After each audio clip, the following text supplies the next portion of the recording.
Bu günlər Həzrət Zəhranın ömrünün son günüdür.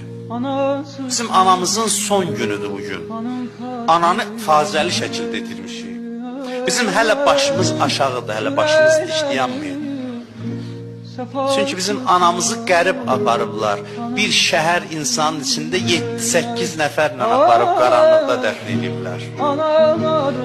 Öz qədrinizi bilin, ona görə qiyamətdə deyəcəklər, Eynəl Fatimiyyun. Hanı Fatimilər? Sizi çağıracaqlar məhşərdə cəmaatın içindən. Hanı Fatimiyə əza saxlayanlar? Hanı Fatiməyə ürək yandıranlar, göz yaşı tökənlər? Zeynəb deyir, anam məsciddən qayıtdı. Gördüm üzü qibliyə dayanıb dua eləməyə. Əllərim duaya qaldırdı. Mən sevindim ki, anam bəlkə özünə şəfa istəyər. Amma elə bir dua elədi ki, məni məyus elədi. Üzü qibliyə dayandı. Dedi, göstərdi atam əlini, ilahi sən and verirəm o dizlərini qucaqlayıb oturan qərib məzlum əlinin haqqına.